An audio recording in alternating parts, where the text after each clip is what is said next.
ಎಲ್ರಿಗೂ ನಮಸ್ಕಾರ.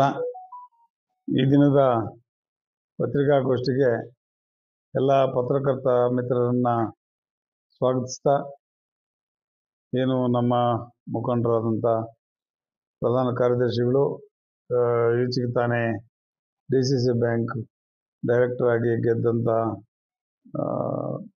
ರಘುಪತಿ ರೆಡ್ಡಿಯವರು ಆಗಮಿಸಿದ್ದಾರೆ.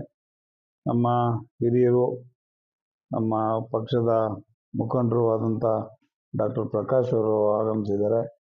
ಹಾಗೆಯೇ ನಮ್ಮ ಹಿರಿಯರು, ನಮ್ಮ ಪಕ್ಷದ ಮುಖಂಡರು ಆದಂಥ ನಾಗಮಂಗಲ ಶಂಕರಪ್ಪ ಅವರು ಬಂದಿದ್ದಾರೆ. ಮತ್ತು ನಮ್ಮ KP ಟ್ರಾವೆಲ್ಸ್ನ ಆದಂಥ ಪ್ರಭಾಕರ್ ಅವರು ಬಂದಿದ್ದಾರೆ. PAPCMS ಮಾಜಿ ಅಧ್ಯಕ್ಷರಾದಂಥ ನಮ್ಮ ಲಕ್ಷ್ಮೀನಾರಾಯಣ ಅವರು ಬಂದಿದ್ದಾರೆ. ಹಾಗೆಯೇ ನಮ್ಮ ಕಾರ್ಯದರ್ಶಿಗಳು, ನಮ್ಮ ಇವರಾದಂಥ ಅಶೋಕ್ ಅವರು ಬಂದಿದ್ದಾರೆ, ಹರೀಶ್ ಅವರು ಬಂದಿದ್ದಾರೆ, ಮತ್ತು ಮಂಜುನವರು ಬಂದಿದ್ದಾರೆ. ಎಲ್ರಿಗೂ ನಿಮ್ಮ ಪರವಾಗಿ ನಾನು ಸ್ವಾಗತವನ್ನು ಬಯಸ್ತಾ, ಇವತ್ತಿನ ದಿವಸ ಈ ಪತ್ರಿಕಾಗೋಷ್ಠಿಯನ್ನು ಕರೆದಿರೋದು ಏನು ಅಂತಂದರೆ, ಮುಖ್ಯವಾಗಿ ನಿನ್ನೆ ತಾನೇ ಕೋಮಲ್ನ ಚುನಾವಣೆಗೆ 2-3 ಕ್ಷೇತ್ರಗಳಿಂದ ಅಭ್ಯರ್ಥಿಗಳನ್ನ ಹೂಡಿ ನಾಳೆ ಪ್ರಮುಖವಾಗಿ ನಮ್ಮ ತಾಲೂಕಿನ ಜನಪ್ರಿಯ ಶಾಸಕರಾದಂಥ ಶ್ರೀ ಸಮೃದ್ಧಿ ಮಂಜುನಾಥರವರ ಹುಟ್ಟುಹಬ್ಬ ಆಚರಣೆ ಇದೆ. ಈ ಆಚರಣೆಗೆ ತಮ್ಮನ್ನೆಲ್ಲ ಆಹ್ವಾನಿಸಬೇಕು ಅನ್ನೋ ಒಂದು ಮೇರೆಗೆ ಮತ್ತು ನಮ್ಮ ಪಕ್ಷದ ಮುಖಂಡರು ಮತ್ತು ಹಿರಿಯರನ್ನೆಲ್ಲ ಕೂಡ ಈ ಒಂದು ಹುಟ್ಟುಹಬ್ಬಕ್ಕೆ ಆಹ್ವಾನಿಸಬೇಕು ಅನ್ನೋ ಒಂದು ರೀತಿಯ ನಿಟ್ಟಿನಲ್ಲಿ ತಮ್ಮ ಈ ಪತ್ರಿಕಾಗೋಷ್ಠಿಯನ್ನು ಕರೆದಿದ್ದೀವಿ.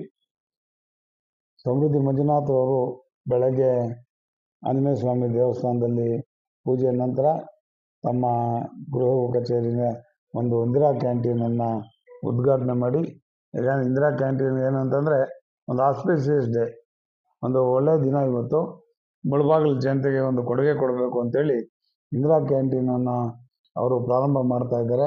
ಹಾಗೆಯೇ ಅನೇಕ ಪೂಜೆಗಳಲ್ಲಿ ಪಾಲ್ಗೊಂಡು ಅವರು ಮುಳಬಾಗಿಲಿನ ಅವರ ಸ್ವಗೃಹಕ್ಕೆ ಬರ್ತಾರೆ. ಅಲ್ಲಿ ಎಲ್ಲ ನಮ್ಮ ಮುಖಂಡರ ಒಂದು ಅಭಿನಂದನೆಗಳು ಕೂಡ ಸ್ವೀಕರಿಸೋರಿದ್ದಾರೆ. ಆ ಒಂದು ನಿಟ್ಟಿನಲ್ಲಿ ನಮ್ಮ ಪತ್ರಿಕಾ ಮುಖಾಂತರ ಎಲ್ರಿಗೂ ಗೊತ್ತಾಗಲಿ ಅಂತೇಳಿ ಈ ಪತ್ರಿಕಾಗೋಷ್ಠಿಯನ್ನು ಕರೆದಿದ್ದೀವಿ. ಮುಂದಿನ ವಿಚಾರ ಏನು ಅಂತಂದರೆ, ಏನು ಕೋಮಲ್ನ ಒಂದು ಈ ಚುನಾವಣೆಯಲ್ಲಿ ನಾನು ಸೇರಿ ಎಲ್ಲ ಅಭ್ಯರ್ಥಿಗಳು ನಿಂತಿದ್ದೀವಿ.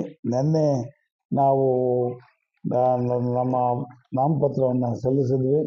ಆ ಒಂದು ಸಂದರ್ಭದಲ್ಲಿ ನಮ್ಮ ತಾಲೂಕಿನ ಜನಪ್ರಿಯ ಶಾಸಕರಾದಂಥ ಸಮೃದ್ಧಿ ಮಂಜುನಾಥ್ ಅವರಿದ್ದರು, KV ಶಂಕರಪ್ಪನವರಿದ್ದರು, ಆನಂದ್ ರೆಡ್ಡಿ ಅವರಿದ್ದರು, ಮತ್ತು ಡಾಕ್ಟರ್ ಪ್ರಕಾಶ್ ಅವರಿದ್ದರು, MR ಮುರಳಿ ಅವರಿದ್ದರು, ಶ್ರೀನಿವಾಸ ರೆಡ್ಡಿ ಅವರಿದ್ದರು, ಸಾಮೇಗೌಡರು ಇದ್ದರು, ಮತ್ತು ವೆಂಕಟರಾಮೇಗೌಡರು ಇದ್ದರು, ಶಂಕರಪ್ಪನವರಿದ್ದರು, ಮತ್ತು ಗೊಲ್ಲಹಳ್ಳಿ ಜಗದೀಶ್ ಅವರಿದ್ದರು, ನರಸಿಂಹರೆಡ್ಡಿ ಅವರಿದ್ದರು. ಇನ್ನೂ ಅನೇಕ ಮುಖಂಡರ ಒಂದು ಸಮ್ಮುಖದಲ್ಲಿ ನಾವು ಈ ಒಂದು ನಾಮಪತ್ರವನ್ನು ಸಲ್ಲಿಸಿದ್ದೀವಿ. 25ನೇ ತಾರೀಕು ನಡೆಯುವಂಥ ಚುನಾವಣೆಯಲ್ಲಿ ಎಲ್ಲ ಡೆಲಿಗೇಟ್ ಮತದಾರರಲ್ಲಿ ನನ್ನ ಒಂದು ಸವಿನಯ ಮನವಿ ಏನು ಅಂತಂದರೆ, ನನ್ನನ್ನು ಅನೇಕ ಬಾರಿ ಚುನಾಯಿಸಿದ್ದೀರಿ, ನನ್ನ ಕಾರ್ಯವೈಖರಿಯನ್ನು ಕೂಡ ನೀವು ನೋಡಿದ್ದೀರಿ. ಅನೇಕರು ತಪ್ಪು ದಾರಿಗೆಳೆಯುವಂಥ ಸ್ಟೇಟ್ಮೆಂಟನ್ನು ಕೊಡ್ತಾ ಇದ್ದಾರೆ. ದಯವಿಟ್ಟು ಇದು ಎಲ್ರಿಗೂ ಗೊತ್ತಿರುವಂಥ ವಿಚಾರ. ನಾನೇನು ಅಂತ ತೆರೆದ ಪುಸ್ತಕ ನಂದು. ನಾನು ಸುಮಾರು 40 ವರ್ಷಗಳಿಂದ 35 ವರ್ಷಗಳಿಂದ ವಕೀಲಿ ವೃತ್ತಿ ಮಾಡ್ಕೊಂಡು ಬಂದಿದ್ದೀನಿ. ಕೋಲಾರ ವಕೀಲರ ಸಂಘದ ಅಧ್ಯಕ್ಷನಾಗಿ 2 ಸಾರಿ ಸೇವೆ ಸಲ್ಲಿಸಿದ್ದೀನಿ. ಮತ್ತು 1 ಬಾರಿ ನನ್ನ ಒಕ್ಕೂಟದ ಅಧ್ಯಕ್ಷನಾಗಿ ಸೇವೆ ಸಲ್ಲಿಸಿದ್ದೀನಿ.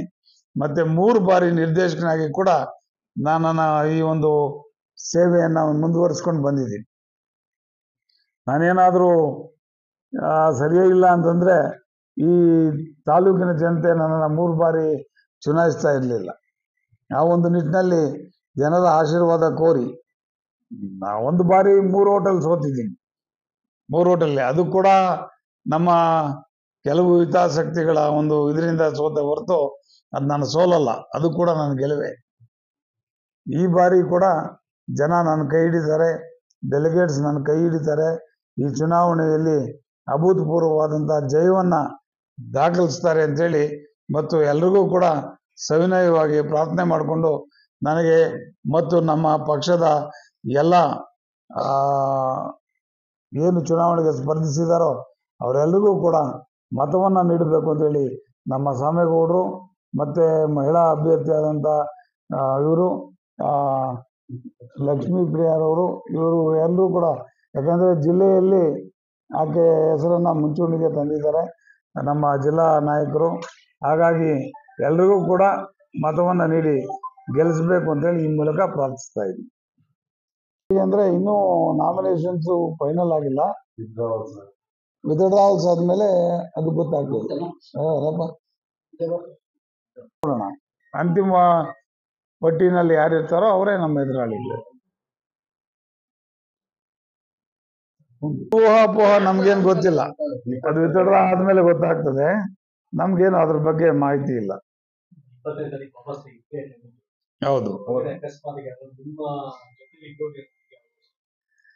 ಸರ್, ಇದೆಲ್ಲ ಊಹಾಪೋಹ. ಯಾರು ತೆಗಿತಾರೆ ಯಾರು ಬಿಡ್ತಾರೆ ನಮ್ಗಿನ್ನೂ ಅದ್ರ ಬಗ್ಗೆ ಮಾಹಿತಿ ಇಲ್ಲ. ನಾವಂತೂ ಚುನಾವಣೆಯಲ್ಲಿ ಇರ್ತಕ್ಕಂಥದ್ದು ಪಕ್ಕ ಅನ್ನೋದು ತಮ್ಮ ಮುಂದೆ ಹೇಳೋದಕ್ಕೆ ಇಚ್ಛೆ ಪಡ್ತಾ ಇದ್ದೀನಿ. ಜೊತೆಲಿ ಇದ್ದವರೇ ಹಾಕಿದ್ದಾರೆ ಅಂತಂದ್ರೆ ಅವರು ನಮ್ಮಲ್ಲಿ ಸದ್ಯಕ್ಕೆ ಅದು